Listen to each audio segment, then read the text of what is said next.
सरकारी स्कूलों में क्वालिटी एजुकेशन को बढ़ावा देने के लिए एससीएस सिद्धार्थ ने एक बार फिर से बड़ा और नया प्रयोग किया है। यानी अब सरकारी स्कूलों की रैंकिंग कराई जाएगी और साल में 2 बार रैंकिंग होगी। सीधी बातचीत करेंगे, हमारे साथ एससीएस खुद हैं। सर, क्या लग रहा है जिस प्रकार से बड़े और नए बदलाव किए गए हैं, क्या उद्देश्य है? देखिए, आपको जानकारी होगा कि हम लोग की अर्धवार्षिक परीक्षा चल रही है और सभी स्कूलों में अगले 4-5 दिन में सभी अर्धवार्षिक परीक्षा होगी। तो सबसे महत्वपूर्ण है कि हमारे जो बच्चे हैं वो कितना शिक्षा ग्रहण करते हैं और क्वालिटी क्या ऑफ एजुकेशन क्या है, इसकी जानकारी प्राप्त हो जाएगी। साथ ही साथ हम लोग का एक स्कूलों की क्या स्थिति है, इस संबंध में हम लोग रैंकिंग करना चाहते हैं कि कौन से ए ग्रेड स्कूल हैं, बी है, सी है, डी है, ताकि हम लोग जो निचले वाले स्कूल हैं उनका सुधार कर सकें।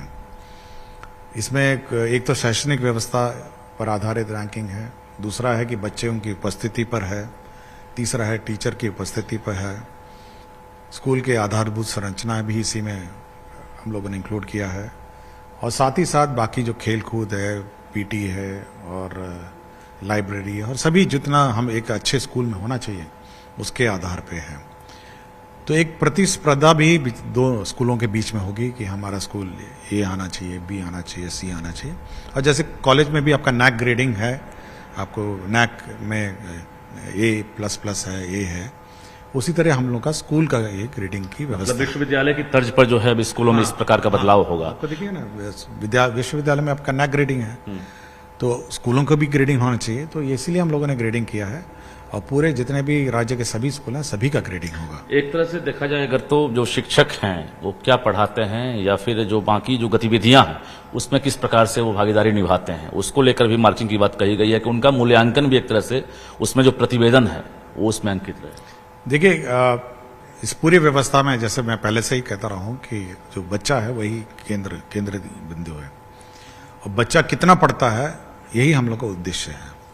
और इसके लिए हम लोग ऑब्वियसली 2 बार परीक्षा लेते हैं, तो अर्धवार्षिक चल रहा है और एक फाइनल एग्जाम होगा।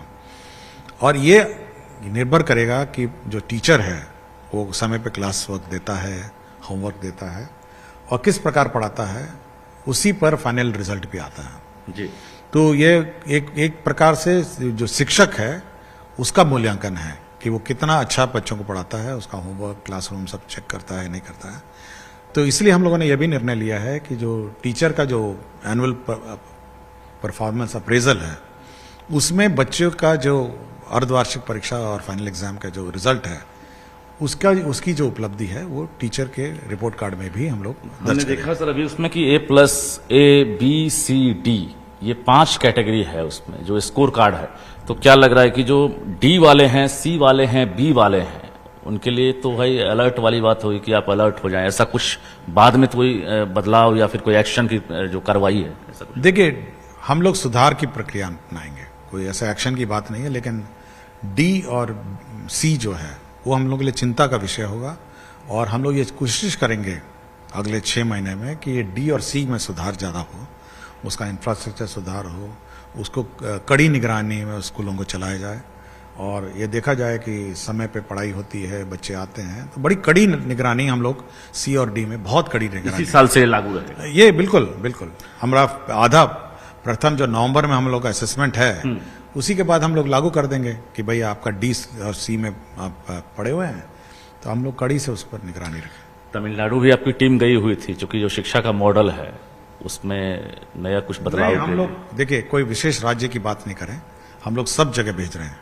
हम लोगों ने तमिलनाडु भेजा है, अभी एक टीम गुजरात भी गई है, हम लोग बंगाल भेजेंगे, यूपी भेजेंगे, सब राज्यों में।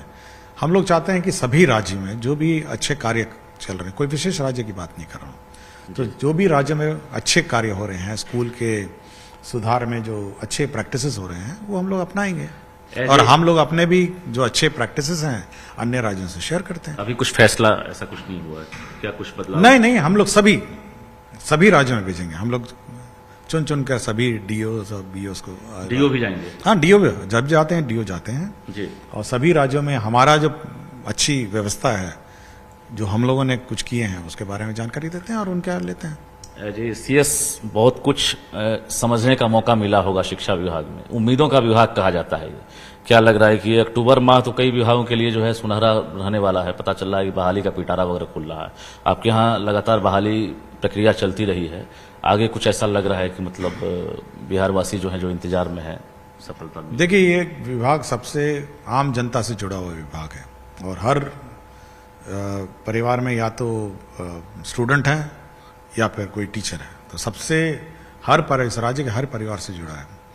और हम लोग का यही उद्देश्य ये है कि अच्छी शिक्षा दें, अच्छी स्कूलों में व्यवस्था दें, ताकि हर परिवार को ये लाभ हो। आपने कड़ाई से मॉनिटरिंग शुरू की है और मॉनिटरिंग के लिए एक अलग से जो है टीम आपकी काम कर रही है, जिला लेवल से लेकर राज्य स्तर पर। क्या लग रहा है कि शिकायतों की जो फहरिस्त है उसमें कुछ कमी आई है और कुछ लग रहा है कि और गुणात्मक सुधार की जरूरत है उस? देखिए, जो भी कंप्लेंट्स है मैं अपने स्तर से देखता हूँ और अब परीक्षा हो रही है, परीक्षा जैसे ही खत्म होगी तो हम लोग हर दिन 100 स्कूलों का, मतलब यहाँ से हम लोग 100 स्कूलों का फोटोग्राफ वीडियो मांगेंगे और रैंडमली हर दिन मांगेंगे। तो सुबह 100 स्कूलों का लिस्ट निर्गत होगा 11 बजे और 12 बजे आप वीडियो भेजेंगे उन 100 स्कूलों का और देखा जाएगा कि उसमें पढ़ाई क्या हो रही है, बच्चे कैसे आए हैं, खाना कैसे बन रहा है और होमवर्क के बारे में भी हम लोग जानकारी लेंगे। तो हर रोज 100 स्कूलों का हम लोग जांच करेंगे। इस संबंध में विस्तृत दिशा निर्देश ड्राफ्टिंग स्टेज पे है।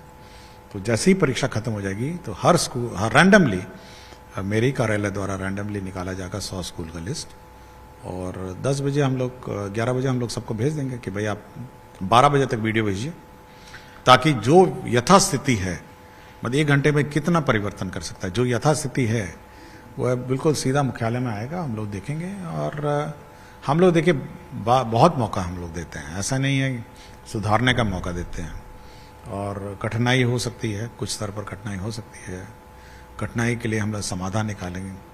लेकिन अगर मतलब कहते हैं ना कि जबरदस्ती हम ये गलती करेंगे ही करेंगे, हम आएंगे और 12 बजे हाजिरी लगा के 12 बजे भाग जाएंगे, फिर शाम को हाजिरी लगाएंगे, या जो इंटेंशनल मिस्टेक्स है उस पर हम बहुत कड़ाई करते हैं। आपको याद होगा सिवान में हम लोग जो इंटेंशनल मिस्टेक्स है उस पर कड़ाई हो।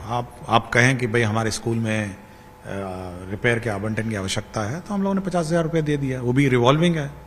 आपको 1 लाख रुपए लगेगा तो वो भी है, 2 लाख रुपए लगेगा वो भी है।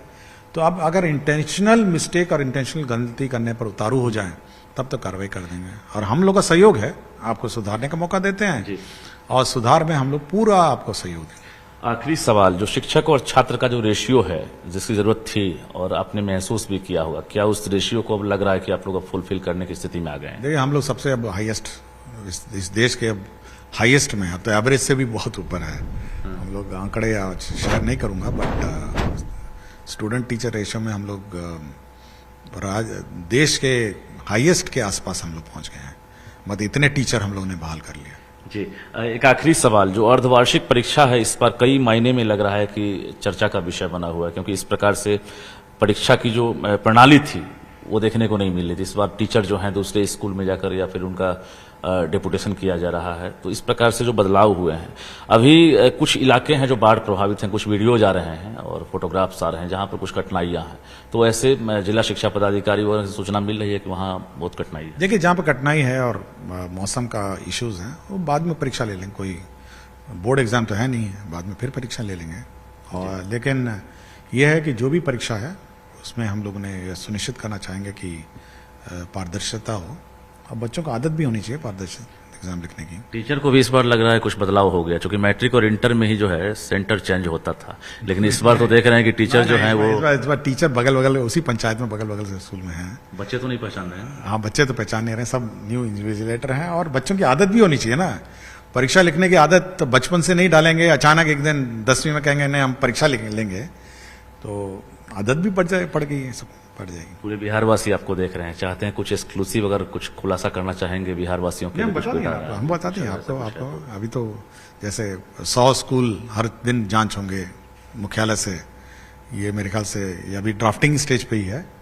तो 11 बजे वीडियो मांगा जाएगा और 12 बजे जांच होगा। शिक्षकों के लिए कुछ है, तोहफे वाला वर्ष रहेगा ये? नहीं, शिक्षकों को सब सपोर्ट है। इशारा आप समझ रहे हो? नहीं, बिल्कुल सब सपोर्ट है, सब हम लोग शिक्षकों के साथ हैं। चलिए, तो शिक्षा विभाग के एससीएस डॉक्टर एस सिद्धार्थ हमारे साथ थे और महत्वपूर्ण जानकारियां दे रहे थे। साथ ही जो नया प्रयोग हो रहा है उसकी भी चर्चा कर रहे थे। जाहिर है लगातार शिक्षा में गुणवत्ता जो है बरकरार रखने के लिए और गुणात्मक सुधार लाने के लिए शिक्षा विभाग जो है कारगर कदम उठा रहा है। ऐसे ही जो आज नए प्रयोग किए गए हैं, यानी स्कूलों की अब रैंकिंग होगी प्राइमरी से लेकर +2 तक के स्कूलों में। अब शिक्षकों को जी जान लगाना होगा, एक बड़ी चुनौती भी है। बावजूद अब मॉनिटरिंग होगी और स्कूलों को परफॉर्मेंस सुधार करने का मौका मिलेगा। बाद में शिक्षा विभाग उन्हें इनाम भी देगा। कैमरामैन अमित के साथ रजनीश कुमार, न्यूज़ 18 पटना।